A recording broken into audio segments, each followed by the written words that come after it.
Today's program is brought to you by OTCStockShark.com. For the latest and greatest OTC and Pink Sheets information, sign up for your account at OTCStockShark.com. Thank you for tuning in to TBC Today. I'm your host, Brandon Vincent. In financial news, the Federal Reserve's Open Market Committee is widely expected to try a second dose of quantitative easing when they meet again in early November. Dozens of financial reporters have described this as an effort to goose the economy, but how that is supposed to work is even more unclear than usual. Talk of quantitative easing makes it sound as if there will be a larger quantity of credit available to somebody somewhere. But the Fed is offering more credit only to Fannie Mae and Freddie Mac and the U.S. Treasury. This may be terrific for lobbyists on K Street in D.C., and it may even stimulate some bond traders on Wall Street. But it's no help for Main Street. For that, we need more bank lending to the private sector. But this table shows that the bank loans, despite rising heroically during the financial crisis in 2008, have fallen continuously since President Obama took office in January of 2009. This is not necessarily a coincidence. The first round of quantitative easing added $1 trillion to bank reserves, but the Fed simultaneously tightened credit by paying interest on idle excess reserves. Besides, banks do not have to lend a dime to make or create money. They can invest in securities instead. Unfortunately, those investments consist almost entirely of the same securities the Fed is so eager to buy, namely Treasury IOUs or mortgage-backed securities from Fannie and Freddie. From December 2008 to October of 2010, bank purchases of securities rose by $335 billion, while bank lending fell by $455 billion. All of the regulatory pressures on banks from TARP, the Treasury stress test, the regulatory reform bill, and the Basel capital standards have pushed banks quite conveniently to buy up a big chunk of the Obama administration's soaring debt as an alternative to making more risky loans to consumers and small businesses. Since the Fed makes sure that banks pay savers next to nothing on deposits or CDs, the banks can make money even at the low rates offered on Treasury notes.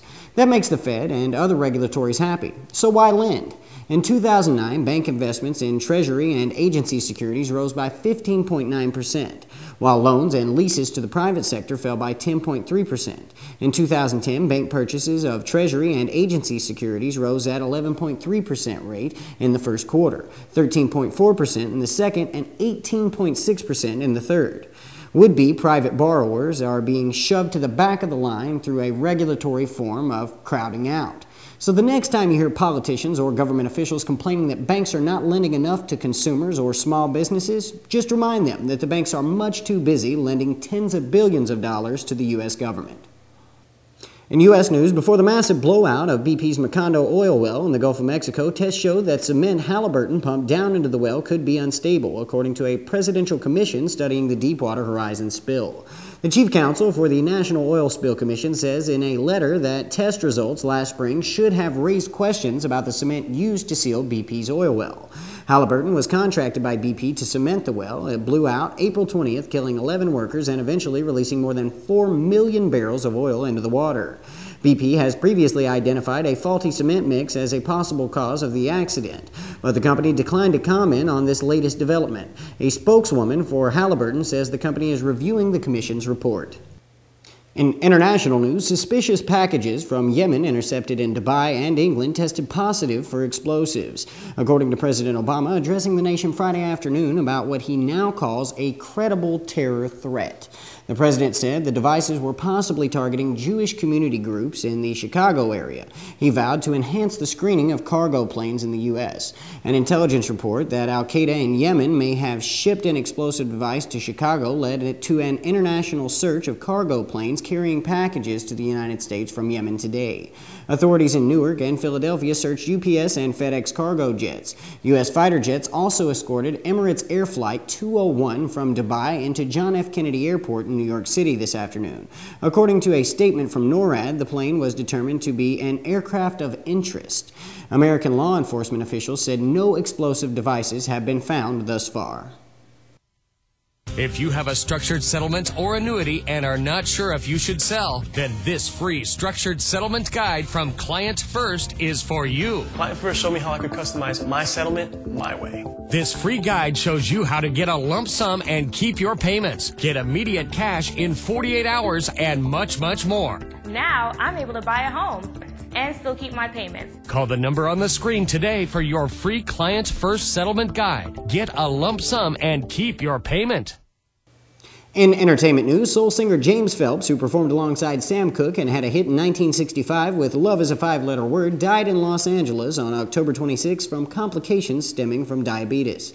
He was 78 years old. Born in Shreveport, Louisiana, Phelps moved to Chicago around 1960 and performed in gospel groups like the Holy Wanderers, the Clefs of Calvary, and most notably the Soul Stirrers, who catapulted Sam Cooke to fame a few years earlier. Phelps sang on their 1964 classic, Lead Me to the Calvary. That's actually Sam Cooke and I in the background, Phelps told the website Soul Seller in 2002. Sam is singing the top voice, and I am the next behind him, and them, Sonny Mitchell. One of Rolling Stone's 100 greatest singers of all times, Phelps was on the road with the Soul Stirrers in December of 1964 when he got word that Cooke had been killed in a California motel. We talked to him that same night, Phelps told Soul Seller. Our bus had broken down in Atlanta, Georgia. We called Sam and told him we needed some money because we were on our way to Rocky Mountain, North Carolina. Sam said, I'll get back to you guys first thing in the morning. We found out about his death the next day through the radio. Around the same time, the group was signed to the Chess Records imprint. Checker and Phelps was singled as a possible solo star. His first solo recording, Love is a Five-Letter Word, hit the top 20 on the R&B charts in 1965. In tech news, it makes sense that a company called General Electric would be bullish on cars with cords, but even by that standard, the company is diving into the deep end with what it says will be the biggest order ever placed for electric vehicles. Of course, almost any order would be the biggest order, but CEO Jeffrey Immelt isn't screwing around. Speaking in London yesterday, he said GE will order tens of thousands of electric vehicles in about a week, a move that is sure to jumpstart the EV market as automakers like Nissan and General Motors bring cars to the showrooms later this year. The plan makes sense for several reasons. First and foremost, General Electric builds the equipment that provides 1/3 of the world's electricity, so of course it will do anything possible to promote that technology. General Electric is moving quickly into the EV space, building charging stations and working with A123 systems to develop batteries. According to Bloomberg, Immelt says about half of the company's sales force of 45,000 employees will drive electric vehicles. That will go a long way towards raising public awareness of the technology. And don't forget that GE Capital has a vehicle leasing division. In green news, if you thought Wah Thistleton's timber tower was tall, prepare to see it doubled. CREE, Creative Renewable Energy and Efficiency, is developing a hybrid construction system for high-rise buildings which is based predominantly on a renewable raw material, wood. Their first project will be a 30-story mixed-use building in Dornbirn, Austria. Most products which we obtain from the Earth's resources involve much more material than their actual weight suggests, as a result of excavation, transportation, and processing. According to the renowned chemist and environmental researcher, Professor Frederick Schmidt-Bleek, every material has an ecological rucksack.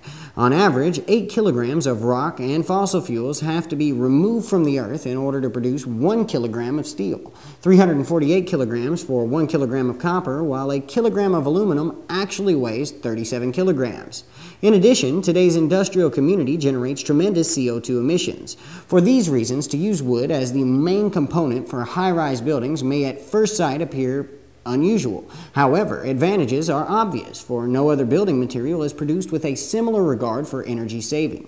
Wood is a naturally renewable raw material, has high strength and low weight, and guarantees optimum heat insulation, durability, noise, and vibration dampening characteristics. As one of the Earth's oldest building materials, wood meets the latest safety requirements even today and is almost 100% recyclable. In urban architecture, wood is therefore an outstanding alternative for the future. The building will be built to pacifist standards, and they project a 90% reduction in carbon emissions compared to a conventional building. It is an ambitious project, but the company behind CREE, the Romberg Group, is substantial.